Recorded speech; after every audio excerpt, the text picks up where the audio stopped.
예. 그래요. 그래서 이 상황 안에서 우리가 하느님의 존재하심이 의심되는 이 상황 안에서 우리가 어떤 마음으로 선교를 해야 되는지에 대해서 이렇게 좀 살펴보았습니다. 그래서 그 선교가 학문으로서 언제 시작이 됐느냐, 이것부터 잠깐, 이게 학문적인 건 필요 없지만 그래도 이 시간을 통해서 선교학이라는 게 과연 있기나 있는가, 이런 것부터 좀 살펴보고자 합니다.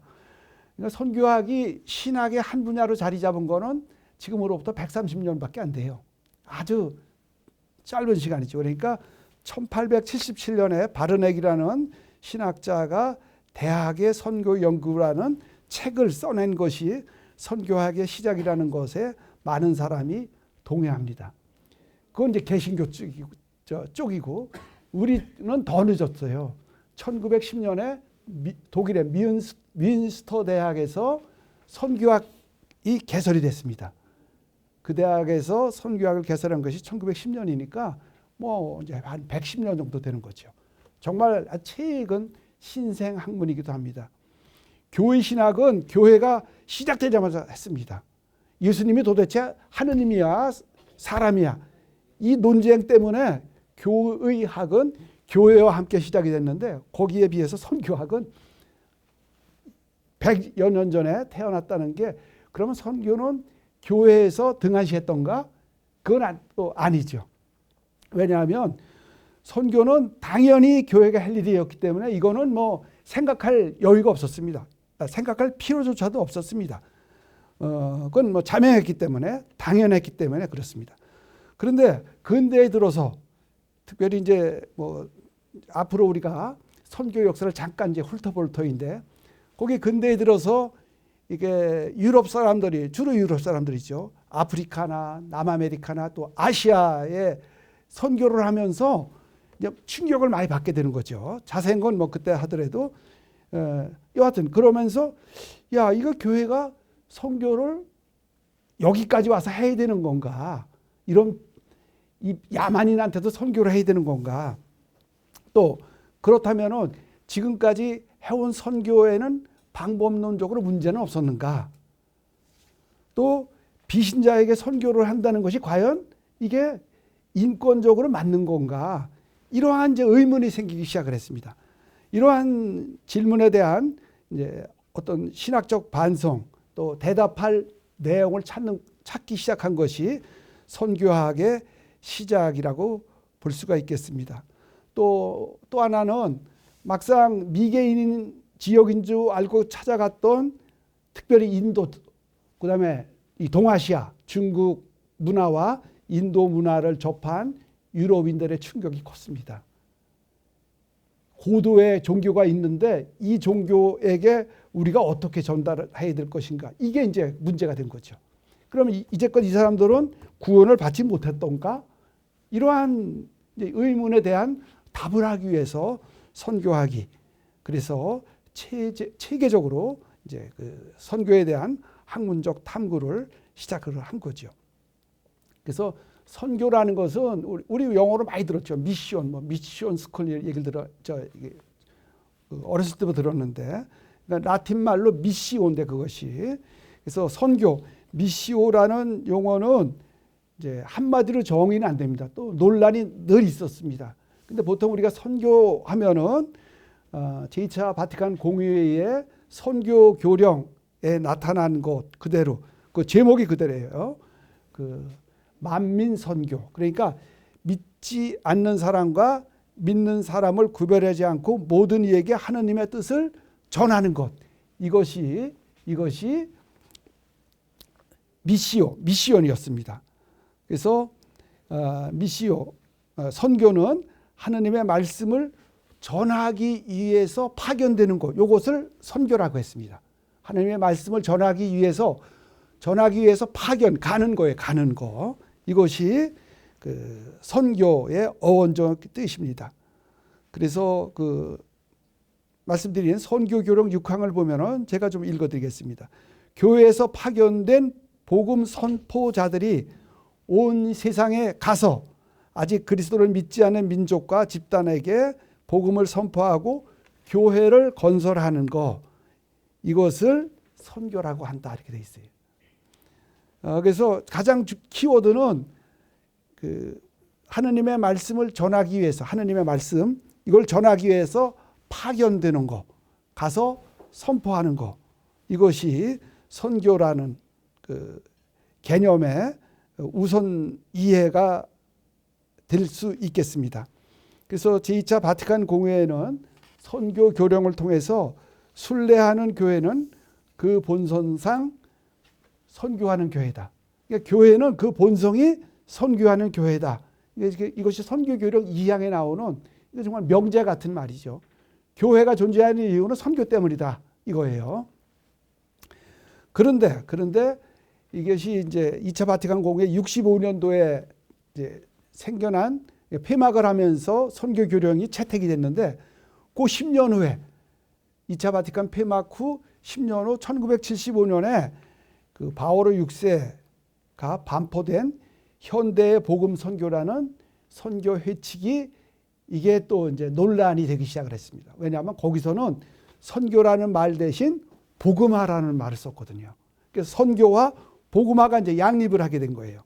또 그로부터 약 15년 후 이때는 요한 바오로 2세의 1990년 교회의 선교 사명이라는 책이 나와서 회칙이.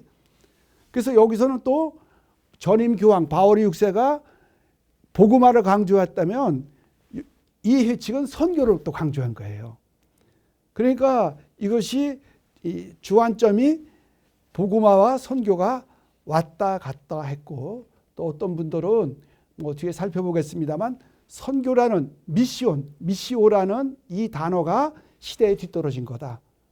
왜냐하면 이걸 선교 미시온을 가지고 제3세계를 가면은 식민 통치하던 그 아픔이 되살아나서 그리스도 교회를 식민지 아니면 식민 세력의 앞잡이로 이렇게 치부한 거예요.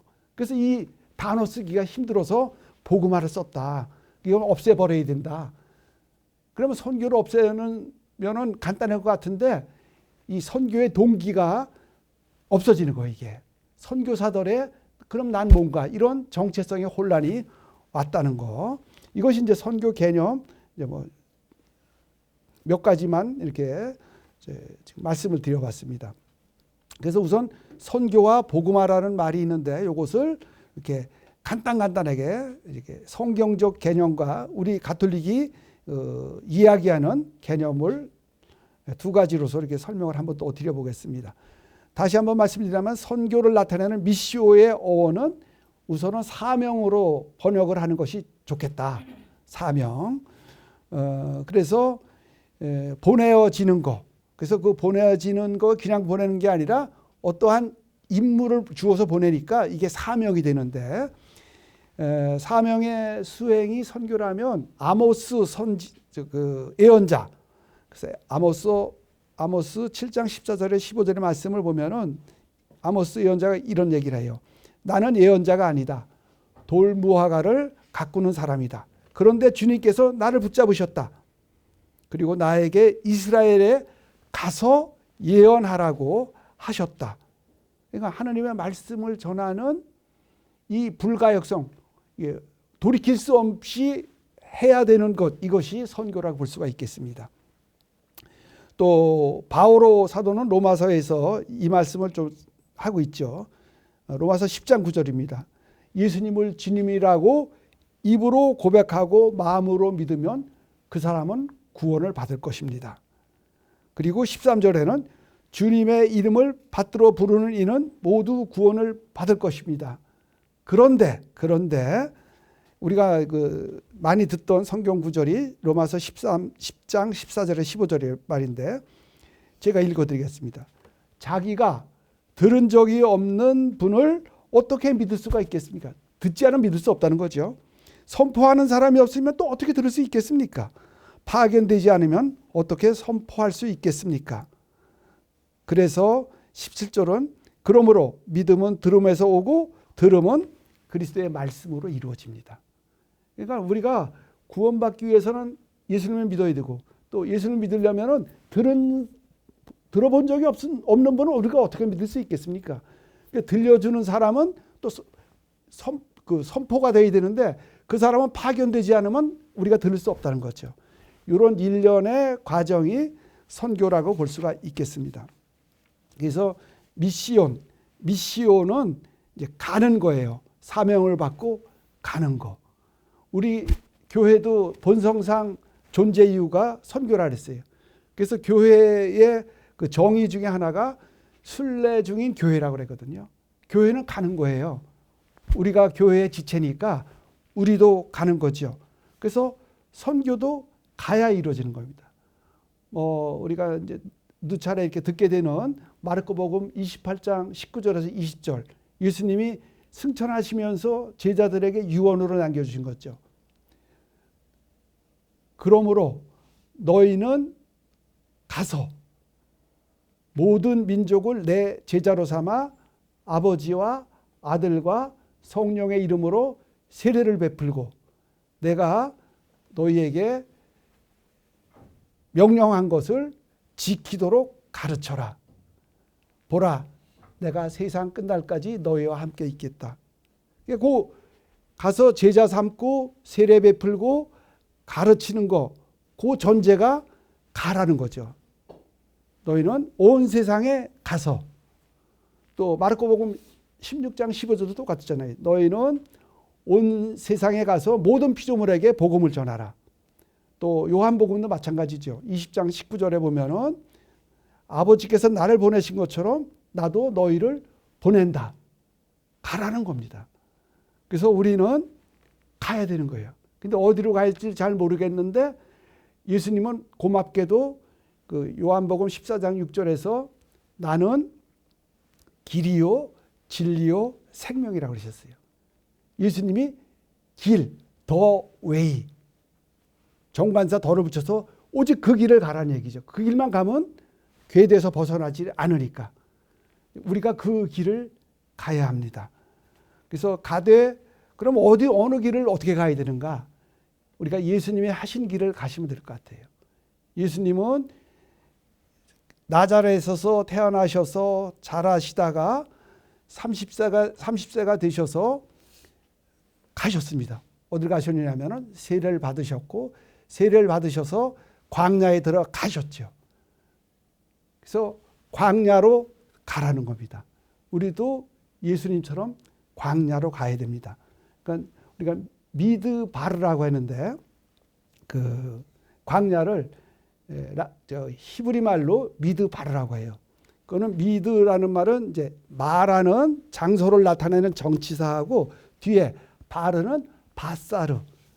그러니까 하나님께서 말씀으로 세상을 창조하시는 그 과정에 보면은 이제 그 다바르, 바사르가 아니라 죄송합니다. 다바르라는 말이 나오는데 이건 말씀이라는 뜻이에요. 그러니까 그 광야는 하느님의 말씀이 있는 곳이다 이런 뜻입니다. 광야가. 그래서 사람들이 광야로 가는 거예요. 광야는 아무것도 없고 오로지 하느님께만 의지했을 때 하느님만 바라보고 볼 때 우리가 그분과 커뮤니케이션이 되기 때문에 광야를 은수자들도 수도자들도 예수님도 가신 겁니다. 우리가 그 이사야서 40장 3절을 보면은 너희는 광야에 주님의 길을 닦아라. 이런 말씀을 뭐 대림절이고 사순절이 듣게 되는데 특별히 대림절에 듣게 되죠. 그래서 우리가 이런 그 말씀을 듣게 되면 너희는 광야에 주님의 길을 닦아라 하면은 저 안에 어디에 여기서 이렇게 길을 닦는 걸로 생각을 하는데 우리가 바깥에 있는 것이 아니고 너희가 광야에 길을 닦아라 하면 우리가 광야에 있다는 뜻입니다. 그 안에서 광야 밖에서 들려오는 소리가 아니라 그 안에서 우리가 길을 내야 된다는 거죠. 그래서 광야로 간다는 것은 일상에서 넘어가야 됩니다. 그러니까 예수님이 나자렛 그 생활을 청산하고 나가신 것처럼 일상에서 광야로 넘어가는 것. 습관적이고 일상적인 신앙생활에서 광야, 그 경계 너머로 간다는 것을 이브리 히브리라고 하거든요. 이브리. 히브리라는 말 우리가 많이 듣잖아요. 히브리 민족 히브리. 그 히브리라는 말이 바로 여기서 나온 거예요. 이브리. 경계를 넘어가는 거. 그러니까 신명기 26장에 보면은 저희는 떠돌던 아람인이었습니다. 이런 얘기 나오거든요. 떠돌다가 어디로 왔느냐면은 유프라테스 강을 넘어온 거예요. 그러니까 아브라함이 하란에서 가나안 땅에 넘어올 때 그 유프라테스 강을 그 경계를 넘어온 거예요. 그래서 강을 넘어온 사람들 일종의 도강인이 되겠죠. 그리고 경계를 넘어온 사람들이 이브리, 히브리 사람들이. 그래서 그리스도인들은 어차피 아브라함을 신앙의 선조로 모시고 있기 때문에 우리도 이브리가 되어야 됩니다. 그래서 탈출기 3장 1절을 보면 이제 모세가 소명을 받는 이 얘기가 나오죠. 우리 다 잘 알고 있는 거예요. 3장 1절 보면은 이제 모세가 40살에 그 파라오 궁전에서 살다가 살인을 하고 도망을 가잖아요. 그 시나이 광야 그 거기 가서 이드로라는 그 장인 집에 가서 장가 들고 아들 둘 낳고 40년 동안 양떼를 보살핍니다. 그래서 평소와 다름없이 양떼를 몰고 광야에 갔습니다. 이때 광야는 일상이 된 거예요. 40년 동안 늘 갔으니까. 그런데 그 성경 말씀을 보면은 모세는 양떼를 몰고 광야를 지나, 이거 이제 아하르라고 그 히브리 말로 되어 있는데, 광야를 지나 하느님의 산 호렙으로 갔다 그랬어요. 그러니까 아까 그 이브리가 그 경계를 넘어갔다 그랬는데 늘 머물던 광야를 지내서 하느님의 산 호렙으로 한 발 더 나간 거예요. 거기 가서 놀라운 간격을 봅니다. 늘 보던 가시나무, 이 떨기나무라고 보통 얘기하는 이 나무가 불이 붙었는데 타지를 않는 거예요. 이건 뭐냐 하면 일상에서 경계를 넘어 하느님의 산 호렙으로 갔더니 새로운 것이 보이는 겁니다. 늘 보던 떨기나무가 불이 나도 안 타는 개안이 된다는 뜻입니다. 그래서 새로운 시각으로 세상을 바라볼 수 있는 눈이 열리는 일상에서 넘어가니까 이게 된 겁니다. 그리고 하느님께서 모세를 부르죠. 모세야, 모세야. 그러니까 모세가 여기 있습니다. 힌내니. 그 원문을 보면 이제 그렇게 되어 있습니다. 말씀하십시오. 이런 뜻이죠. 그러니까 모세를 만난 그 야훼 하느님께서 처음으로 모세에게 건네신 말씀이 신을 벗어라. 우리가 뭐 잘 알고 있죠. 왜 신을 벗으라고 했을까? 신은 뭐 여러분들도 다 이제 샌들도 신으셨는데 신은 머리 끝에서 발끝까지 그 사람의 모든 것을 지탱해주는 마지막 수단입니다. 일종의 자아라고 볼 수가 있어요. 내 전체. 그래서 신발은 묘하게도 사람에게 많은 생각할 거리를 줍니다. 뭐 난 그 자살하는 사람들이 왜 신발을 벗고 죽는지는 모르겠어요. 근데 그 신발을 바라본 사람들이 많은 생각을 하잖아요. 특별히 뭐 저도 그랬습니다만 군대 끌려가서 바로 그 다음날 소독하고 머리 깎이고서 옷을 다 벗습니다. 신고 갔던 신발도 다. 그런데 옷은 입었던 그 사복이죠. 군복 대신 여기서 입고 갔던 옷은 꾸깃꾸깃 다 소포로 싸게 되는데 신발만큼은 그 옷처럼 구겨지지가 않는 거예요. 그 형태가 유지된 채 고향집으로 갑니다.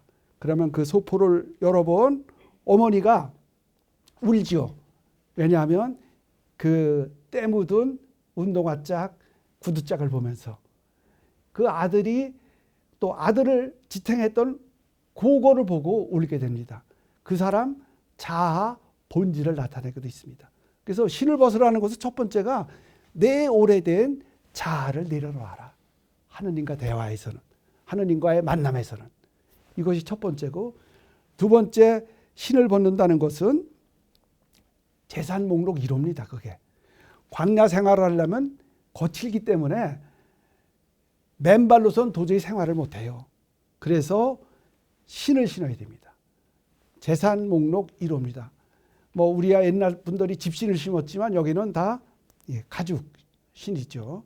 그래서 내가 소중하게 생각하는 재산 목록 1호를 벗으라는 얘기입니다. 내려놓으라는 겁니다.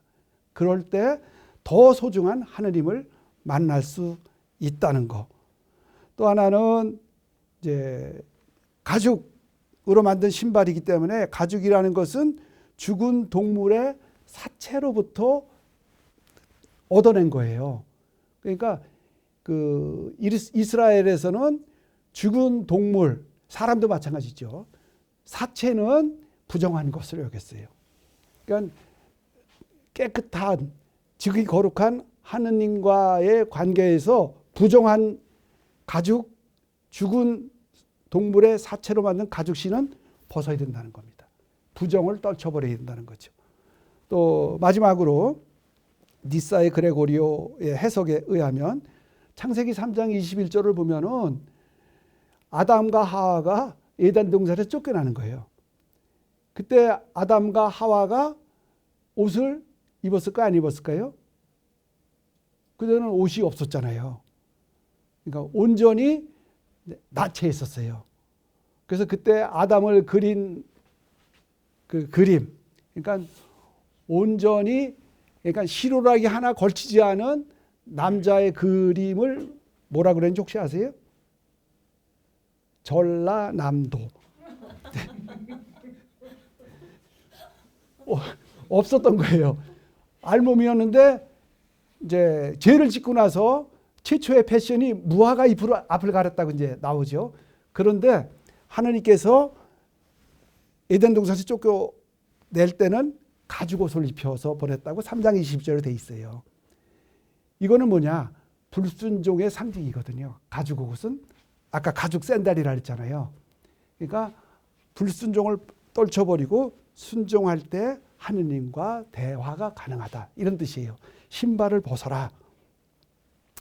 그래서 신발을 벗으면서 이제 모세가 서 있는 그 공간이 그냥 공간이 아니라 세속의 공간에서 거룩의 공간으로 바뀐 거예요. 또 속지가 성지로 바뀐 겁니다. 그래서 하느님을 만난다고 우리가 보통 얘기하는 하느님을 만나는 공간은 저 하늘 끝 어디가 아니라 내가 서 있는 이곳이 바로 거룩한 땅이라는 거죠. 이런 전환이 일어나는 거. 이것은 신발을 벗는 행위. 아까 말씀드렸던 그 네 가지 의미, 하느님과의 관계에서. 이럴 때 우리는 신을 벗음으로써 전환이 일어남으로써 일상이 일상으로 끝나지 않고 일상이 하느님의 공간, 거룩한 시간 안으로 우리가 들어갈 수 있습니다. 그러니까 창세기 28장 11절을 보면은 야곱이 그 라반의 삼촌 라반의 집으로 가다가 자잖아요. 그것도 돌 베개를 베고선 자요. 그리고 이제 아침에 일어나서 그 이제 그 하느님과 꿈을 꾸잖아요. 그 이스라엘이라는 이름 얻게 되는. 그러면서 그 야곱이 독백을 합니다. 아, 이곳이 하느님의 집이었구나. 정말 길 가다가 돌베개하고 잤던 이 보잘것없는 이 자리가 하느님의 집이구나. 이것이 이제 베트, 집이라는 뜻이고 엘, 하느님이라는 뜻이거든요. 하느님의 집 베트엘, 우리가 줄여서 베델이라는 거죠. 그러니까 그 별 볼 일 없던 그 땅이 의식하고 나니까 베델, 베트엘, 하느님의 집이 된다는 거죠. 그래서 우리가 거룩함을 체험하기 위해서는 또 초월을 체험하기 위해서는 아까 신발 벗는 행위를 비롯해서 일상에서 경계를 넘어가는 우리의 몸짓이 있어야 된다는 거. 그런데 이렇게 거룩함을 초월 체험이죠. 거룩함을 체험하고 초월을 체험한다는 것은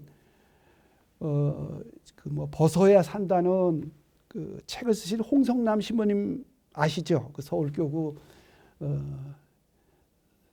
상담 쪽에 이렇게 연구소로 책임지신 신부님, 뭐 여러 가지 글도 많이 쓰시고 강연도 많이 하고 계시는데 그분의 글을 보면서 저도 한 가지 참 쇼크를 받은 게 있어요. 이분이 이제 명상을 오래전에 명상을 하셨더라고요. 명상을 하시면서 이제 이른바 공체험, 그러니까 빌공짜죠. 공체험을 하신 겁니다. 그러니까 이 명상 가운데 그 체험을 하고 나니까 가슴이 열리고 그분 표현 그대로예요.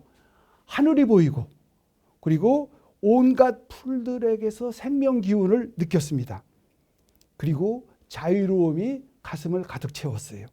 그 다음에 미움도 사라지고 분노도 사라지고 삶의 희열만 느끼면서 살았습니다. 그런데 어느 하루 순간적으로 예전에 홍성남 신부님으로 돌아가고 말았어요. 그 기간이 보름이었어요. 15일간. 그래서 상담 심리학자를 찾아가서 말씀을 나눴대요. 내가 이런 초월 체험을 해서 대단한 감격 속에서 살았는데 이 하루아침에 바람이 빠졌습니다. 그랬더니 그분이 하시는 말씀이 그 심리 전문가 하시는 말씀이 신부님 그거는 절정 체험입니다. 가끔 나타나는 현상인데 긴 사람은 6개월 갑니다. 그러더래요. 그러니까 그 신부님 표현대로 하면 헐 나는 6개월커녕 15일 만에 끝났네. 그러면서 깨달음 초월 체험이라는 것이 이 무의식과의 그 우리가 이제 뭐 여기서 길게 말씀드릴 수는 없습니다만 이제 무의식이라는 것의 지배를 우리가 받게 되거든요. 이것을 순간적으로 넘었으면은 그런 체험을 할 수가 있대요. 그런데 이게 늘 그런 체험이 되는 게 아니라 없어진다는 거죠. 그래서 그 체험이 없어지면 아까 모세가 하느님과의 그 만남, 그 초월 체험을 하고 했을 때 모세는 어떻게 했을까? 이게 중요한 것 같아요. 우리도 어떤 때 미사 중에 놀라운 체험하잖아요.